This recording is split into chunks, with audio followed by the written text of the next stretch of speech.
ಹುಡುಕಾಟ ಪ್ರಾರಂಭಿಸಿದ್ದು within 2 hours ಒಳಗಡೆನೆ ಸೌಜನ್ಯ ಸಿಗ್ತಾಳೆ, ಆದ್ರೆ ಶವ ಆಗಿ. ಅವಳ ಕೈಗಳನ್ನ ಅವಳದೇ ದುಪಟ್ಟ ಅಂಡ್ ID ಕಾರ್ಡ್ ಇಂದ ಮರಕ್ಕೆ ಕಟ್ಟಿರ್ತಾರೆ.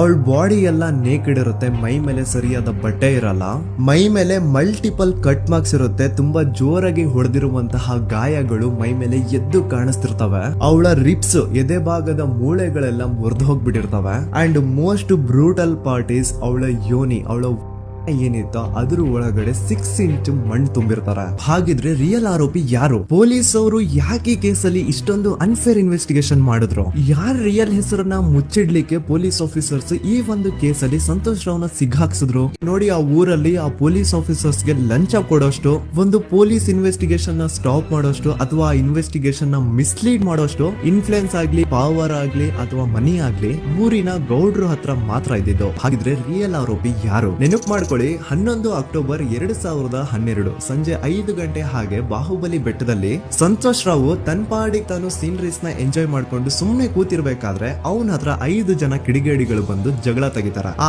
5 ಜನ ಕಿಡಿಗೇಡಿಗಳು ಯಾರು ಅಂತ ನಾನು ಇಲ್ಲಿವರೆಗೂ ನಿಮ್ಗೆ ಹೇಳಿಲ್ಲ. ಸೊ ಅವರು ಬೇರೆ ಯಾರು ಅಲ್ಲ, ಚಿಕ್ಕ ಗೌಡ್ರ ಮಗ ನಿಶಾಂತ್ ಜೈನ್ ನ ವೆರಿ ಕ್ಲೋಸ್ ಫ್ರೆಂಡ್ಸ್. ಅವ್ರು ದಣಿ ಮಾಡಿರುವಂತಹ ಕ್ರೈಮ್ ಅಲ್ಲಿ ಬೇರೆ ಯಾರನ್ನಾದ್ರೂ ಸಿಗಿಸ್ಬೇಕಲ್ಲ ಅಂತ ಇವ್ರು ಬಕ್ರ ಹುಡುಕ್ತಾ ಇರ್ಬೇಕಾದ್ರೆ ಆಗ ಇವ್ರಿಗೆ ಸಿಗೋದೆ ಸಂತೋಷ್ ರಾವ್. ಅಗೇನ್ ಇನ್ನೊಂದು ಎಂತ ಕೋಇನ್ಸಿಡೆನ್ಸ್ ನೋಡಿ, ಸಂತೋಷ್ ರಾವ್ ಸೌಜನ್ಯ ಕೇಸಲ್ಲಿ ಅರೆಸ್ಟ್ ಆದ ನಂತರ ಚಿಕ್ಕ ಗೌಡ್ರ ಮಗ ನಿಶಾಂತ್ ಜೈನ್ ದೇಶನೇ ಬಿಟ್ಟು ಹೋಗ್ಬಿಡ್ತಾನೆ.